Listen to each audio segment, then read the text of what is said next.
A lot of people believe that I hate the Jaguars' new quarterback, Trevor Lawrence. And I don't. Like, not at all. I do not hate him. In fact, I really like him. And I encourage people to go listen to what I've said and watch the videos I've put out.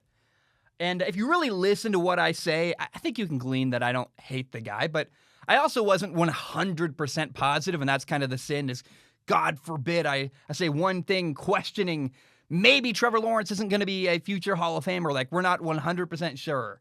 I had some concerns, and I stand by what my concerns were. I think it's a problem to ask questions. But I do want to be clear. I am rooting for Trevor Lawrence. I think Trevor Lawrence is awesome. I think it's cool that he's married. I hope he does very, very well.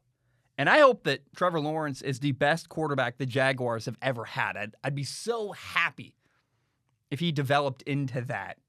And really, Jaguars fans, oh my gosh, they so deserve a franchise quarterback. I feel horrible for Jaguars fans. They've been waiting and waiting and waiting for years to have a guy like Trevor Lawrence hopefully does become. And if you look back at the Jaguars' history as a franchise, and they're a relatively young franchise, by the way, they began in 1993, 28 years ago. Now, the two best quarterbacks in Jaguars history are Mark Brunell and Blake Bortles. Mark Brunell was awesome. He's this cool left-handed quarterback. He's the Jaguars' all-time leading passer, led them to the playoffs. But he played from 1995 to 2003, and he's really the last franchise quarterback the Jacksonville Jaguars have had. And it's been a long, long time. It's been a while since the Mark Brunell era. Now, David Garrard was solid. Was he a franchise quarterback? Was he not? That's debatable. He also played with Byron Leftwich. Now, Blake Bortles is the Jaguars' second all-time leading passer when you look at the statistics. He was a number 3 overall pick who didn't really live up to the expectations and the hopes that people put on him. He was kind of a disappointment, if I'm totally honest. A Central Florida guy who just didn't become the franchise savior people hoped Blake Bortles would be.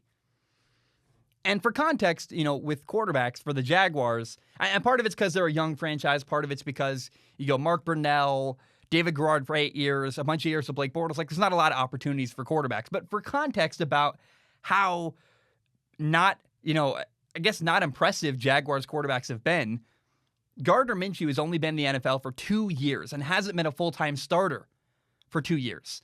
But he's played for 2 seasons in Jacksonville. He's already the Jaguars' 6th all-time leading passer. It says a lot about them that Gardner can come in and basically play well for a handful of games and get on their all-time passing yardage leader list. Again, they're a young franchise, but they also haven't had a franchise quarterback that they've hoped they would get for a long, long time. They also drafted Blaine Gabbert, quarterback out of Missouri, 10th overall in 2011. He didn't pan out either. So Jaguars fans have been waiting and waiting and waiting, trying and hoping to get a franchise quarterback. It's been a long time, but finally they have Trevor Lawrence, and it's very cool. It looks like he's the guy who can be the answer to all of their prayers.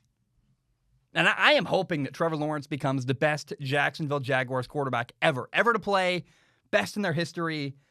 And I do want to say this. I want to talk about the 2021 season, Trevor Lawrence's upcoming rookie year. As a rookie, I expect Trevor Lawrence to be solid. Some ups, some downs, some highs and lows, good games and bad games. He'll probably, because he's probably going to play a ton, him, Zach Wilson, other guys that play a lot, he'll probably end up in the conversation for Rookie of the Year. There's also some good weapons around him. There's a lot of young talent in Jacksonville.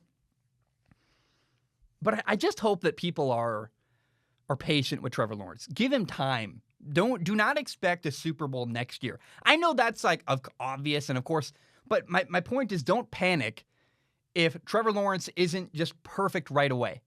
Give the guy some time to grow and develop. He might be. I don't expect him to jump into the NFL, to step in tomorrow and be a top 10 quarterback in the NFL. Maybe he does that. I don't think that'll happen. But my point is if he's not, it's okay. Like, he's a rookie quarterback. Give him time. I hope people have patience. I know that Jaguars fans have been waiting and waiting and waiting for years. And I keep hearing people throw out the word generational. He's a generational talent. And I don't think that's helpful. I worry. The expectations are like jacked up to 1,000,000. And it's not fair to compare Trevor Lawrence to Peyton Manning. You can if you want to. I think that's a bit like, let the guy be himself and do his own thing and develop on his own time. Remember, Peyton Manning had an awful rookie year, and then in year 2 got better. So my point is, please allow the Jaguars, who are a really bad organization, time. Give them time to turn things around. If Trevor Lawrence goes out there in week 1 and somehow is awful, don't panic. It's okay. They're a terrible organization. They're a really bad football team with a lot of young players and a first-time NFL head coach. I'm just asking people, if somehow Trevor isn't amazing next year, take a deep breath. It's all good. Give this guy patience and time because the Jaguars have a lot to turn around.